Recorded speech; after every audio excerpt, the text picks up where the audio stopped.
Good morning, everyone. Happy Sunday. I hope you are well.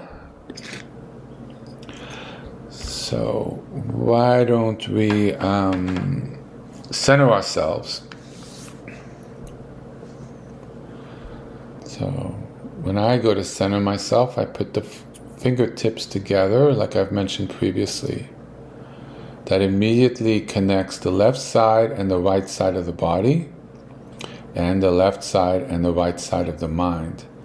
And it makes it very easy to relax. So you breathe in and out and you try to still your mind just by relaxing.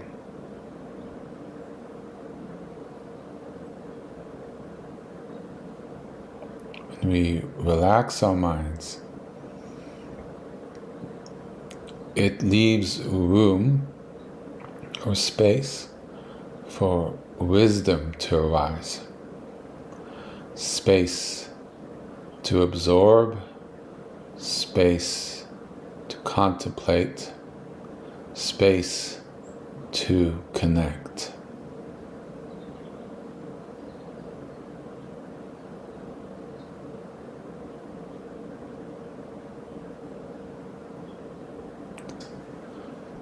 I like to connect more with Yahweh today, that energy. So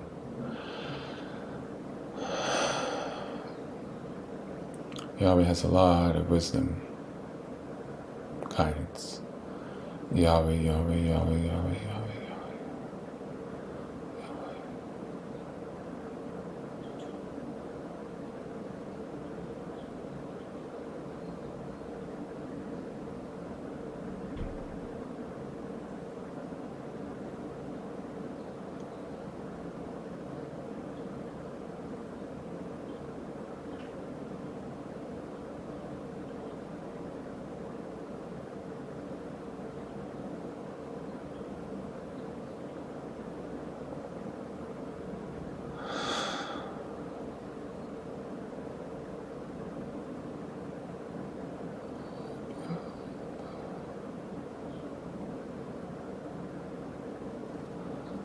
Abba, Abba.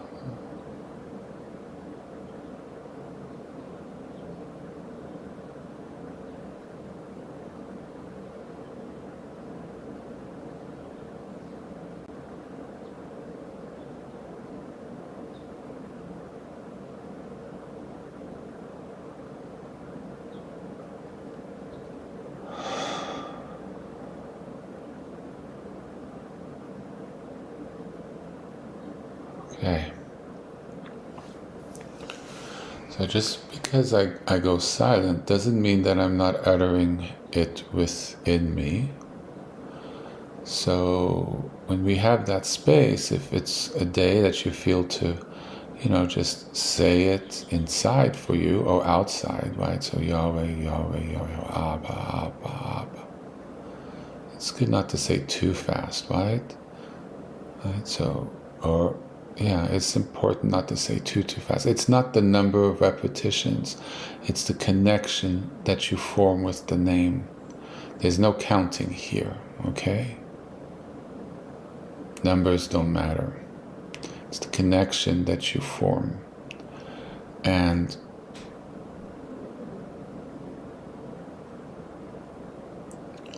so, as an example, so I was saying Yahweh, and then towards the end I felt to say Abba, and it kind of brought it home in a whole way, very wholeness aspect.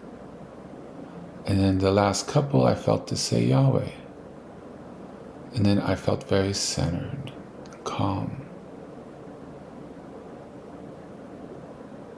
luminous.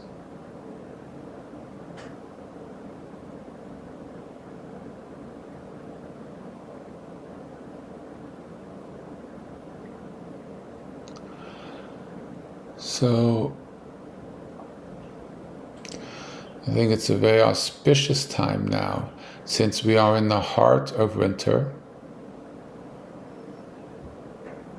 to do what many spiritualities and religions do during winter, when one is not as out and about as we are during the summer. It's a very powerful time to become more introspective and to deepen. Also energetically, it's a more open space.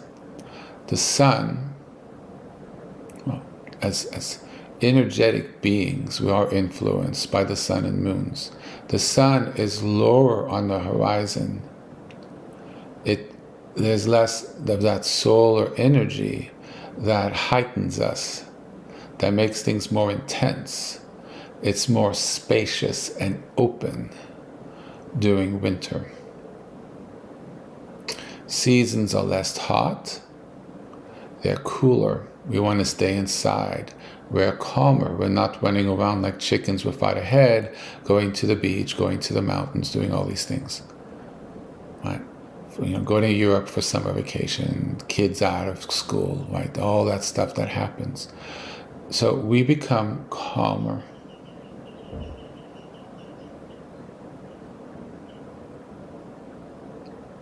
In a way, one is able to resonate a little easier with the moon cycles, because we start with that openness, start feeling more of those energies when one gains that ability of openness.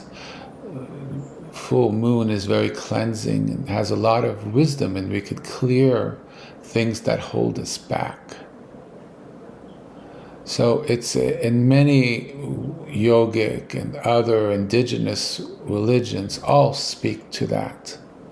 And I found it to be very accurate, even though when I first started hearing about this, I was just like, whatever. Just like, good to have skepticism. But I had the openness to realize, oh, there's something there. So we are going to focus on deepening our connection to God, or if we're just spiritual, to the truths of the universe, to positive things that could help us with our lives, with our families, with our health, with our jobs, to better align ourselves. So I can speak until I'm blue in the face, all these wonderful esoteric things, all these things about the names of God and how to go about doing it, and adding the name Rapha to make a more medicinal or healing aspect of the name. Yahweh Rapha, Yahweh that heals, right? Emmanuel Rapha, Emmanuel that heals. People who haven't encountered those teachings yet, because they weren't there for that Sunday or weren't part of the group. But we kind of have to align. We have to connect. Especially at the beginning, we feel we're not connected, we're disconnected. I'm sure a lot of people feel disconnected. I mean, if they felt fully connected, they might feel they had no need to listen to me. And it's quite possible they would have no need to listen to me. They kind of got it, they're there. Unless they're interested and they want to broaden, some knowledge that they otherwise haven't encountered, and to see what they could add to their practice. That's extremely beautiful. And I've done that many times in my life, to broaden things. And I've incorporated what works and, not incorporate things that I felt wasn't for me or not for me right now. And maybe some things I'm like, oh, that's for the future. I think that might be helpful. Let me remember this. But we've got to do it. We've got to sit down. We've got to do the prayers. We've got to deepen. So in the Eastern tradition that I've learned for a while, it's called finding your seat.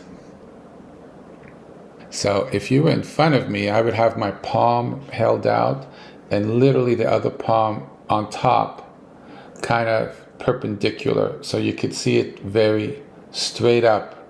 The palm that's facing up, that's on the bottom, is kind of representing the floor or how you sit in life. And the perpendicular one that's pointing straight up would be how you hold yourself with your spine. So it's not only a teaching on a position of alignment, physical, right? And I've mentioned that as being important when you pray or when you meditate or when you contemplate. It's also a position that one takes energetically in life. You come in aligned in what life presents with you. You try to find your alignment. You take your seat. You get behind the wheel of your car and you focus on the driving. You learn with time how to manage your life in more and more skillful ways. Just like when you learn to drive. That doesn't mean because we're older we necessarily know fully how to drive. If we did, we would be living saints. There's always room to grow. So as we learn, we become more and more competent. We hope as we become more and more competent, we become more aligned to God or the virtues and the perfect emanations of enlightenment, or aligned with the perfection of the universe, depending how one wishes to look at this. They're not exclusive. It's just terminology and a sense of direction and how you wish to perceive what the reality is of our life, of creation, of what's presented on this planet. By finding one's alignment, one starts clearing the things that have held us back, clearing energies of abuse, loss, of confusion, mental, energetic, knowledge confusion. We're just not perceiving things as they are, and we have to unlearn things, unlearn knowledge we think is correct, which isn't. That ends up not being right. Unlearning habits, right? So in the Eastern, we would say that the Kundalini is going up the spine. As we release the energy that is stuck in the lower chakras, these things are real, by the way. I'm just giving you a way of understanding it physically as to what's going on in our body. And it actually, you sense it in your mind and in your thoughts. And if people are able to feel the energies in their body, and with time as one clears one is, you actually begin to feel it happen. The lower chakras begin to clear. Right? Maybe another time. I don't want to only speak today. So I want to do what I'm saying. And then we get up to the heart. So dealing with the lower chakras is a lot about desire, will, survival, fear of dying, compulsions, addictions, also motivations to act and whatever, to manifest in the life. So with each chakra, there are the positive aspects and the negative aspects, right? So where they're blocked, you're kind of locking on some negative aspects. When they flow, you're getting the positive aspects and they flow up to the next because the block, right? You need all the lower chakras. It's not that they're bad, right? If you didn't have motivation, that's the third chakra to manifest in your life. That's the solar chakra. So light, life, motivation, exertion. Do you see? Nothing negative there.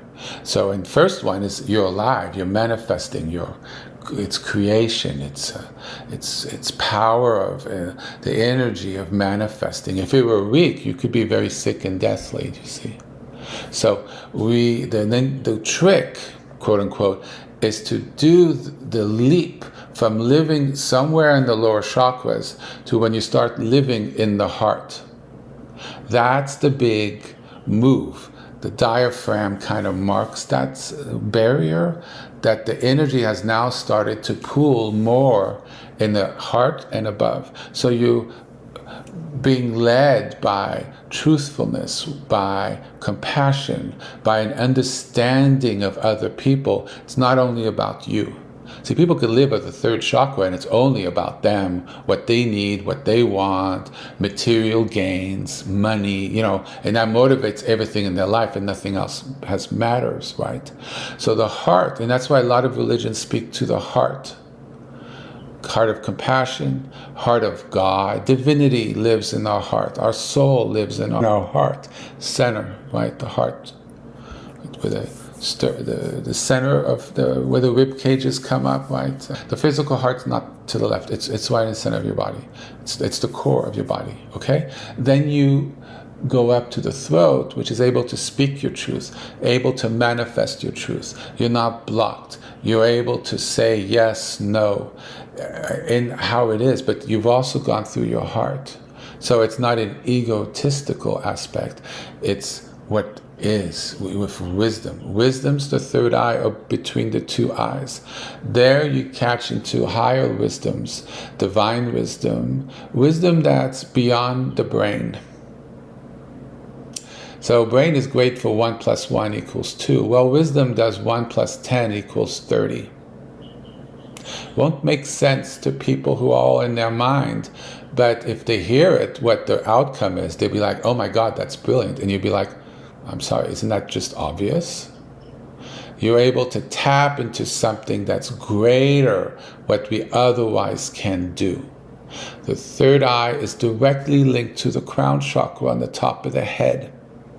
That's the energy of divinity coming in from above into us. So Kundalini doesn't just go up, it also comes back down. That's something that's not as openly taught. So the divine energies, or the energies of truth of the universe, of pure energies, not the energies of man on this earth, which are just a little everywhere, polluted, not off, somewhat aligned, partially not aligned, just sort of a potpourri of things. You can trust what comes down because it's purity. And that is directly linked to the third eye. So when you have that openness, you're no longer so much about you. You're in alignment with something greater with you.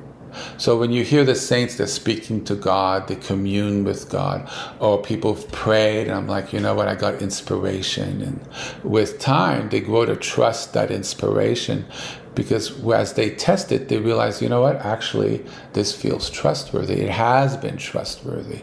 Always should be cautious to make sure it's not something off, right? So you use your mind, you ask friends, you come to trust, right? Just like you're a kid going into the pool, right? There's the deep end, right? If it's under the high dive, diving board, tends to be 20 feet, right? That's very scary, right? You go there when you're not ready, you could drown, right? So the kid gets in the kiddie side and it gets deeper, they get cautious, they're cautious if they're smart, and then they get a comfort through time and through practice of doing these things. And so when we get higher, things start coming together. You start having a better memory, but it just comes to you, and it's not necessarily the memory in your mind. It is there, but if you had just used your mind, you wouldn't remember.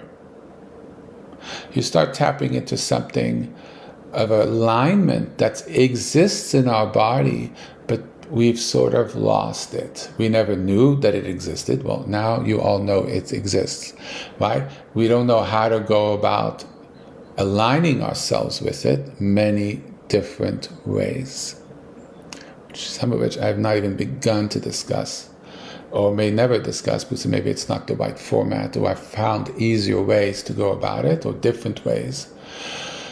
And to sort of have the desire to do this. A lot of people just, God bless them,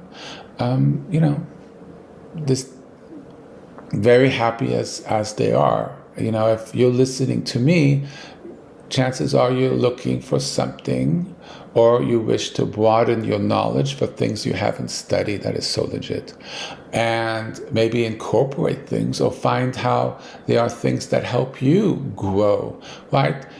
So from a religious point of view, we want to become more like God. We want to be children that become pure, that are more in alignment with all the virtues and ways of being. A lot of religions have the ethics and morality that aligns with the Abrahamic religions.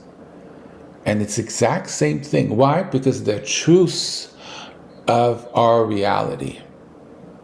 And that's why if people are just spiritual and don't believe in religion, it is helpful to read some of these texts because they do point to truths. So even if you don't believe in God ultimately, these truths help you live a better life, a life that one could be proud of when one is on one's deathbed and have no regrets, or less regrets. I'm sure we all have some regrets, right? And then you can go off into a higher vibrational aspect of being because you're already lighter. So that being said, as the preface, the next 3 months, we're going to work on how to sort of purify, more Eastern term, or more align ourselves with God, raising that Kundalini up. It takes a while, right? It just slowly goes up and more gets towards the top. We're not talking about a complete flow at 100%. That could be very dangerous. And if it was there, you'd be literally fully enlightened and a living saint and, possibly disembodied. Who knows? Probably not disembodied. But it's something that one sort of works towards. You align with the universe and divine and you become a conduit. You shine God's light. You shine it in a pure, more powerful way. You're able to cut things that might leave you confused or trapped for 6 months and, literally 3 seconds. You'll be like, oh, I'm sidestepping this. Or you just say the right thing at the right time and the whole timeline just falls away as no longer necessary. Life becomes easier. It's literally like a hot knife cutting through butter. You don't get tripped up as much. Your purpose is clear and you're just able to emanate energy or truths or different ways of whatever, and it just becomes literally easier. And I say that from experience. I do not teach from things I've not experienced, because I'm afraid I can't vouch for them, right? So every week we'll have a guided thing and I will mention certain things to assist. The Saturday teaching will have a focus on energy, how to guide one's life, how to work in prayer, and to encourage you all to do these things during the week. So, in that way, you can grow in your knowledge. It doesn't hurt to listen it again. With the teachers that I've trusted, I've sometimes listened their teachings 5, 6, 10, 12 times. Because you get levels. And it kind of embodies in you. If you understand the logic, you start to realize, you know what, I do agree with this. And if it doesn't agree with you, well, don't listen to it again, right? But if it does, and this is how you deepen. The more you deepen in the knowledge, the more confidence you have when you do the practice. But all knowledge, all brain, right? Knowledge deals with the brain, correct? No, putting it into application really, really limits the ability to progress because we have so much to work through. A lot of what I say is path-oriented, how to navigate, teachings on how to do things, why we do them, how to go about doing them. Fascinating, right? Very esoteric, sometimes very traditional, new ways of perceiving things, right? I love all that stuff, as you can tell, and I want to learn more. Always growing, right? But I learned, after learning a lot for 2-3 years, when I started learning Eastern ways, I had to really focus on meditation and walking the walk because you end up getting capped. and you're not realizing that the teachings are true because you're not having a personal experience or achievement along the way that you suddenly start recognizing that that's right out of a book. Or, the teacher mentioned that, oh my God, I had it. I guess the teacher is not full of BS. Having a skeptical mind is wonderful. It keeps you from getting led astray. And there's a lot of things out in this world that are half-truths, no truths. People who are well-intended when they say it, but they're just like, oh my God, no. They're just lost, but they spread the lostness, create more lost people, right? Or 80% correct, but oh my God, watch out for that last 20%. It's falling down the stairs. Undoes the 80% that was correct. So skeptical is good as long as it doesn't become an obstacle or inability to realize or make a small steps to see if it's true. And once you start seeing it's true, you gain confidence. And then you go a little further. And it's never blind faith. Every single one of my true teachers, the ones who were really truthful and confident, and they ended up being very accurate, I always said, don't be no leaps of faith here. So we're going to focus during this 3 months. So we're going to go there. So when we use this period, we atone, we go deeper, we try to purify to become closer to God, right? So by working on it, we open ourselves to universal truths that exist in our religion. That applies to us, the framework. We purify, we contemplate, we read, we study, all these things. So we grow into greater understanding of ultimately who we are, how we would like to be, how to manifest that in a proper way. So we're in alignment to what we personally feel is as to how we are to live our life. And let me tell you, if everybody was in alignment, regardless of what their religion is, this world would be a much better place. If we all could attain a higher vibration, one more based of heart, love, compassion, caring of each other, even if we have differences, wisdom, how to do it, how to grow, wisdom on, wow, we are more connected. It's not just about me. It's not just about my desires in this life, because what happens after we're gone? Most of my aunts and uncles are gone. I've lost my father. I've lost friends. I've lost acquaintances. I've lost animals that I've loved. This is a transitory existence. Let's remember that. This is not permanent. There's no permanence here, right? So we have to take it from the perspective of what do we wish to do and the ramifications that it could have after we leave.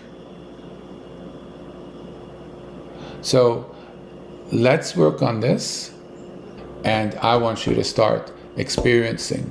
I want you to start bringing it into your life in the sense that things start changing for the better in your life, because you're now focusing on prayer, maybe adding in the names of God, or finding things that inspire you to make positive changes or find ways to clear oneself of things, whether it's psychotherapy or prayer and meditation, or going to temple or mosque, or if you're more spiritual, walks in the wood, which would be good for anyone, right? Or on a beach. You have things to kind of loosen up and be able to think with a clearer head. If we all thought with a clearer head, we would all, I'm sure, have easier, happier, and better lives, right? And I think we could all use that. So at a minimum, this is all going to give us clearer heads. Okay? I'm going to stop talking and we're going to start doing. And I hope all of this agrees with you.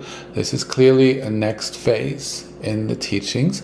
And then we'll see what arises, April 1st. This is my intention.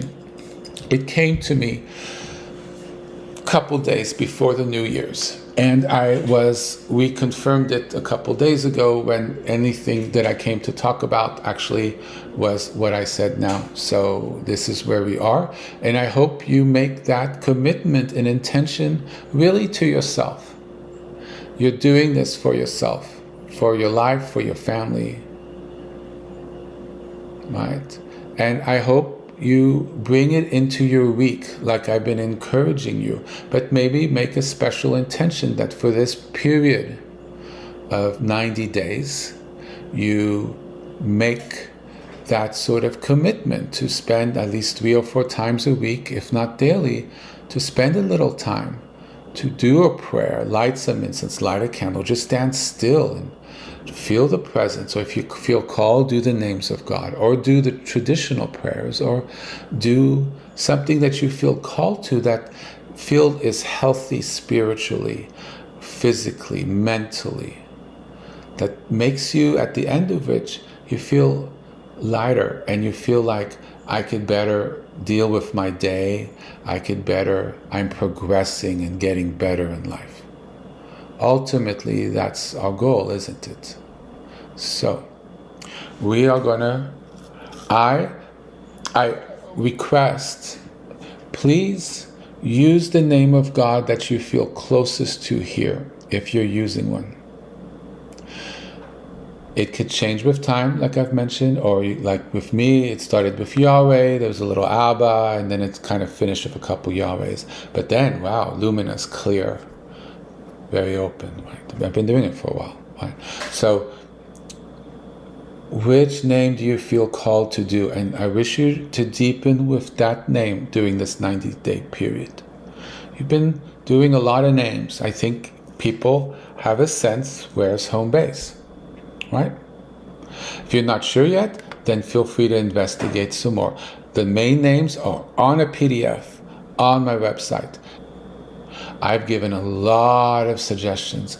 Ultimately, what works is what feels good for you. The shrine should be made your own. You put objects that you feel ought to be there. The smell of the incense is because you chose it. I wish this to make it your own. And hopefully you'll feel called to do it more and more often. It's like swimming. The more you do it, the better the swimming is. You do it in the pool, life gets rough. That's like swimming in the ocean. I started in the pool for quite a while. Then I did junior lifeguard training when I was younger. It's called rough water swimming for a reason. You're in the waves. There are currents. You're swimming around the pier. That is far off the coast, by the way, and a little scary, right? It's a lot of water, a lot of space. I don't think people do it anymore, certainly not in California. Many more great whites here than there used to be. Just, I don't find that amusing. But that's life. Aren't there great whites in life? Don't we have to swim through troubled waters, rough waters? But by practicing in front of our shrine, when we put it in practice, when you take it on the street over a situation outside our house, outside the confined incubator, the confined safe space where we learn, a quiet space. You learn it's quiet. You tell people, I'm praying, can you please be quiet? You create the perfect environment. That is where you learn. That's where you deepen, right? It's the reason people go to church to pray. And as we in it, that space creates wholeness. That space creates an energy of that. If it can be a dedicated space, a whole room or a corner of a space, you start cultivating that energy. So when you have to go outside, something outside of your life is turbulent. It becomes rough water swimming, right? Got to go under the waves, you've got currents, you're a little scared, right? You work those muscles, you've done the swimming, you're qualified. You handle it better. You handle it in more intelligence, more wisdom, more aligned, more in keeping with your virtues, in alignment with God if you're religious, or in alignment with your principles, right? If you use non-religious terms, you do it better. Why? You're functioning with the higher upper chakras more and more, and there's a lot of wisdom. You don't get tripped up. You're less reactive. You could see a situation clearer. There's clear seeing, another Eastern term. Okay?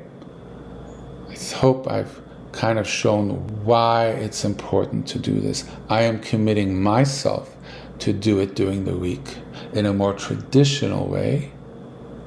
With time, one doesn't necessarily need to go there because there are other ways to cultivate that space as one is walking around and doing things, because one has learned a little more rough water swimming. So, the pool ain't as necessary because you could navigate the rough waters, and the rough waters actually make you stronger. Poison becomes the medicine. I sometimes like to throw in a little Eastern thing here and there. That means the adversity and the things that are around, as you surmount them, as you're able to navigate them, you become stronger. It's like playing football, right? People hit you, you practice, you get pummeled, but you learn and you grow, and suddenly it ain't as painful, and you're more competent, and you aren't getting tackled as often, and in fact, you're scoring goals, right? So practice makes perfect. We're gonna fingers to the hand, and we're going to do this, okay, today. So fingers, I'm going to say it slowly, and you do what you feel called to do. So I'm going to say it softly at the beginning for me, so you know, and then it's up to you. Actually, you know what? I'm going to do my practice very softly if I feel to say it out loud. For me. I need to be genuine too. And you do what you need, but I'm going to do it softly. If you need to do it loudly out loud, then do it. You need to make it your own. There's nothing wrong of saying it out loud for the whole thing. There's nothing wrong of inside, outside. There's nothing wrong of all inside. What you need for that day, for that moment, or where you are in your practice. One is not necessarily more advanced than the other. We need to keep this practical. What helps us today? By doing that every day, what helps me today? What helps me today? What do I need today? How do I line up? How do I feel better? How do I do this for how I feel today? One starts walking, and one ends up somewhere, hopefully a really good place, and you look back, wow, oh my God. It's because we address our needs. Not what we hope will be our need, what we would like it to be. We don't do the prayers how we feel it ought to be. This is very practical. We do our meditation, our practices on where we feel we ought to do them. That helps us for where we are now. 11:59 a.m. Pacific time for me. Okay? Fingertips together, and then you could also put the fingertips on your knees, whatever posture that is aligned, back straight, not so rigid that it hurts you. If you need a chair, please use a chair. If you have problems with your back, find a position that doesn't hurt. And if it means your back can't be fully straight, then so be it. Make it where it's comfortable. There's nothing really gained by having painful postures. I didn't practice Zen Buddhism. My tradition don't believe that type of hitting and the sticks and rigid postures and not moving. And no, it's fluid. You work with it. You move with it. It's alive as to what you need. You listen to the music that nourishes your soul. You do the sports that nourish you. You eat the food that nourish you. Not sweets, right? That's not wise. You might want sweets, but you use the wisdom, not just letting go into whatever you want. You're guided, you're smart, you're in your seat, you're behind your wheel. Perfect.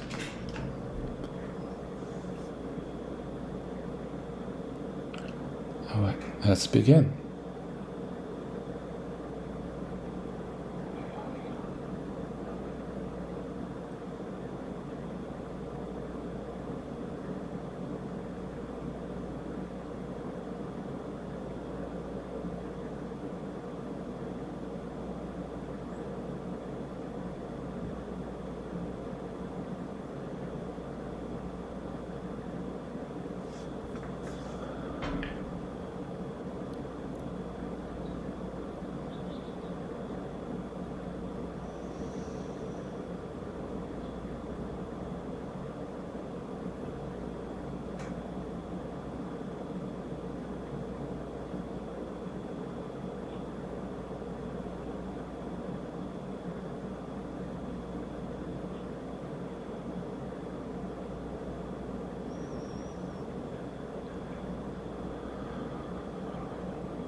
Helps sometimes if you stretch above your head, straight up, with fingertips up towards the ceiling, with the palms facing into your body so the palms face each other. Just a light stretch that helps move energy up and through. And it's important to stretch a little bit so energy flows. You just flow. You're open. It flows. Just let it flow. Any tension is released. If it requires a stretch, that's part of the prayer. So stretch, align, relax. Hot baths. Epsom salts in the bath release tension. It releases energy in the water. The salt takes energy out of the body. There are practical things to help.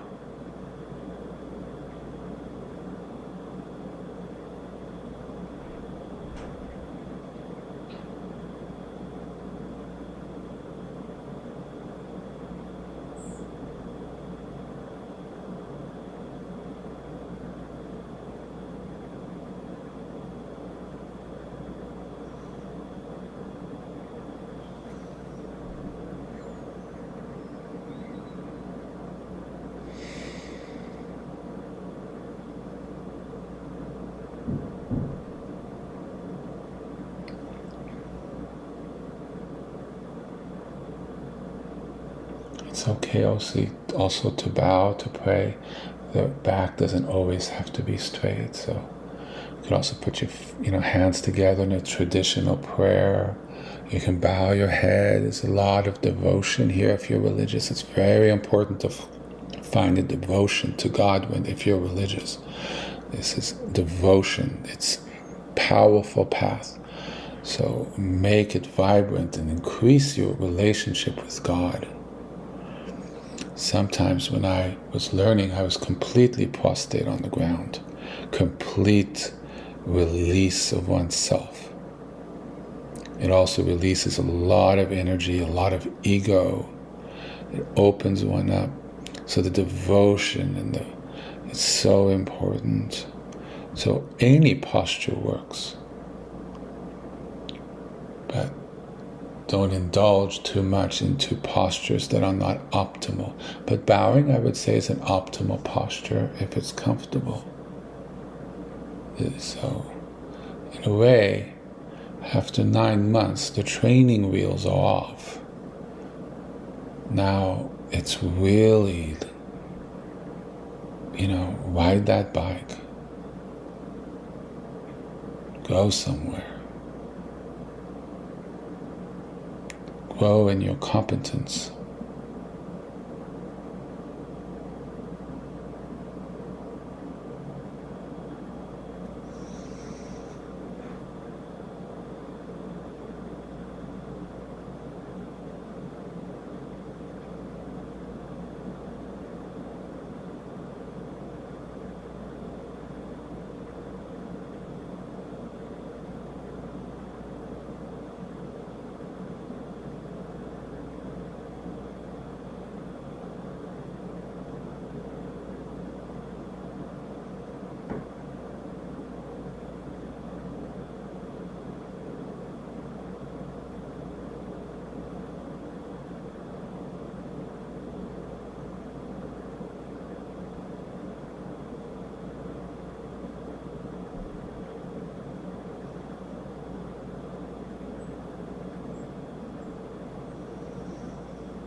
And also pray for divine help. It's always important.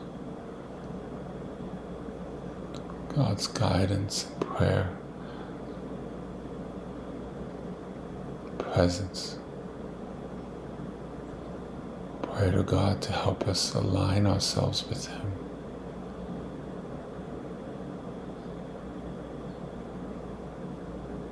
Or with the universe or the truth or whatever you wish to put there. The prayer itself extends one's energy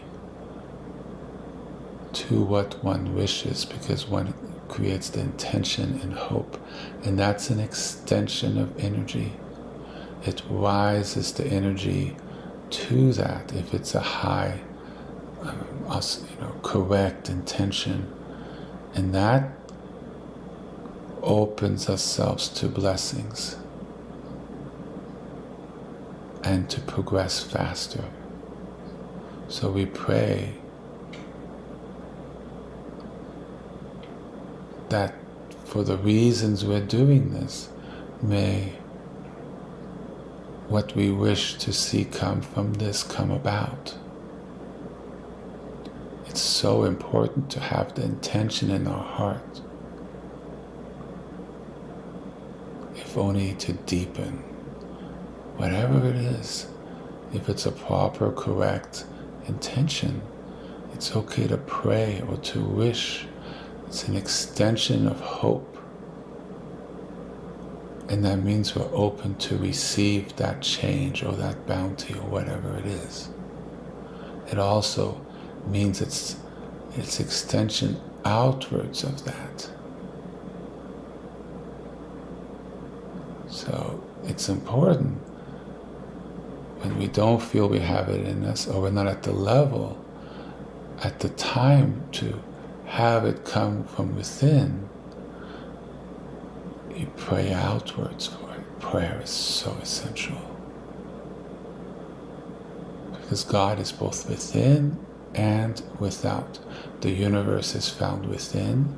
But if we open our eyes, it's without as well. We can work with both when we need to. Because it's within and it's without. And ultimately, it's both at the same time.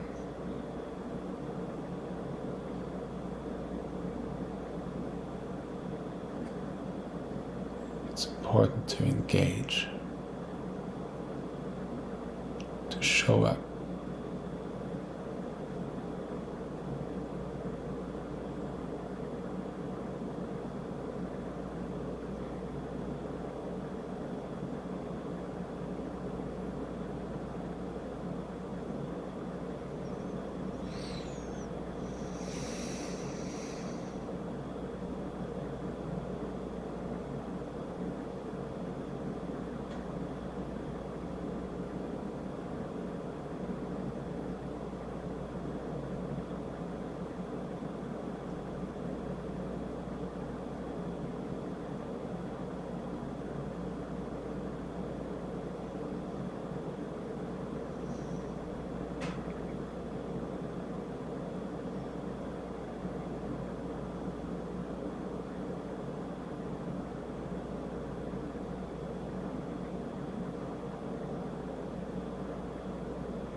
Sometimes energy releases, and you find yourself kind of cracking your back or leg as you move, because muscles have relaxed and energy has moved. So there's greater flexibility and openness. So you continually,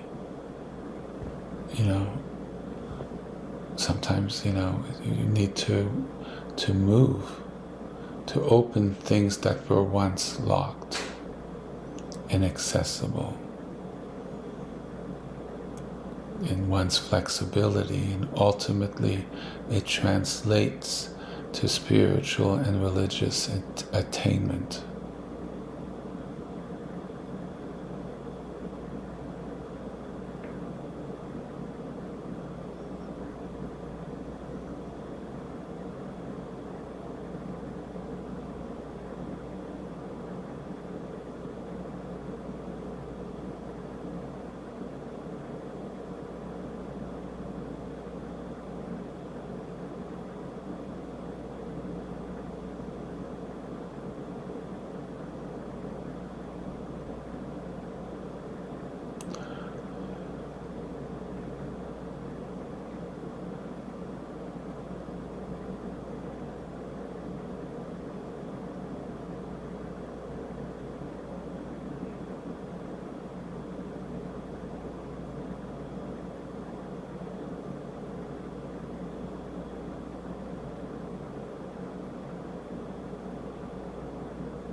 Okay, so it's 12:15.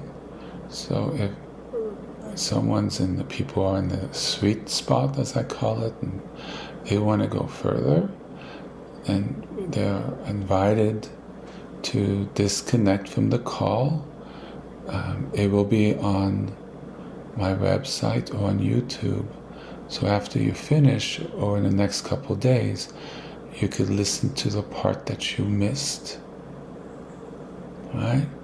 But right now we're going to go on to our normal finish. So feel free what you call it is fine to just turn off and then go deep.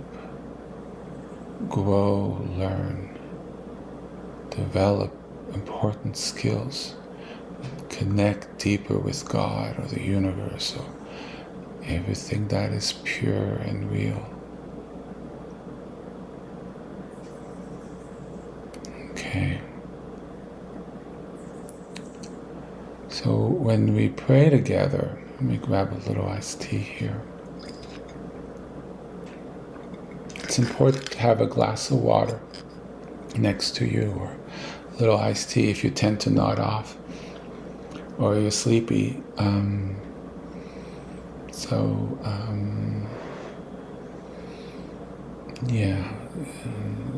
So everything kind of stays. Here's a little spicy guidance, right? So if somebody doesn't have a problem with alcohol, that means they're not an alcoholic and they're not going to drive, and it's safe to, a little glass of wine, to relax better, especially at the beginning. One has problems relaxing. If you're an adult and it's legal where you are, okay? All these qualifications. But that could be very helpful. For others, a little iced tea or just water. One tends to be hypoglycemic, a little apple juice, so people feel good and calm. Things that assist and help us go to where we would like to, kind of the direction to go. Right? If you have water or something, it's helpful maybe to pray over it. May this help assist me and guide me. So it becomes a little bit of a ceremony, a little bit of a prayer where you put your intention. And if you're working with the name of God, maybe breathe the name of God into it, or say it over it, or say your prayer and then say the name of God once afterwards. Do you see? You're making it your own. It's not a heavy push. With time, as one gets into the habit, of course at the beginning there might be resistance. You have propensities, you have energies of your habits, habitualization, as they say. But as you put in the time, it might become something you really look forward to doing, that you miss if you don't do. And that's really beautiful. So that means it's incorporated. This time for the sacred has been incorporated in our lives. And by us doing it together every Sunday, it's a space that we all share together. And it's beautiful. We're a community that is doing this together. There's power in numbers when we do this. And we feel held that we're not alone, that there's other people listening and doing this. And it helps support us, because we all need support. I need support. We all need support. And it helps us. That's why sometimes we form communities, or we go to groups or temple or church. That's support. It helps us sustain our walk. It's important to pray and practice, right? So we learn to swim, right? We're learning to swim, right? And also wisdom and knowledge, working with the mind. You do both. Traditionally, it's mentioned in the Eastern teachings, it's the wing of a bird. A bird cannot fly with one wing. It's both wings. Doing and learning. It's both. With both you go far. With one, You're a little crippled. It's hard to do it with just one. Doesn't mean it can't be done. You don't go as far or as straight. There's a lot of complications. Put in the effort of learning with what I call practice to swim. But when you're practicing to swim, you're swimming, right? So when we practice to connect, practice to pray, practicing to connect with using the names, we're actually doing it, right? So there's no such thing really as practice, right? You practice something to actually eventually do it. The act of practicing is the act of doing it, but we have to get into it.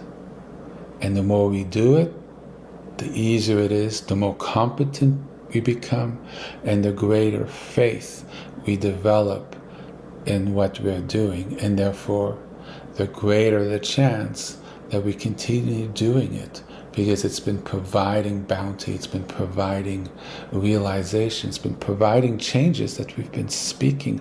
And if you're religious, it's been providing a more virtuous and holy life and a greater connection with God. So we feel eventually that God is with us 24/7, and we feel that energy of that connection. Shalom and amen. May this all happen to all of us. So wonderful. Thank you so much for joining me today. This has been really special for me. And I'm glad that I feel that I'm able to sort of go there and take things to the next step. May God always be with us, provide us with guidance, wisdom, and grace. May He bless us for the week to come. Amen.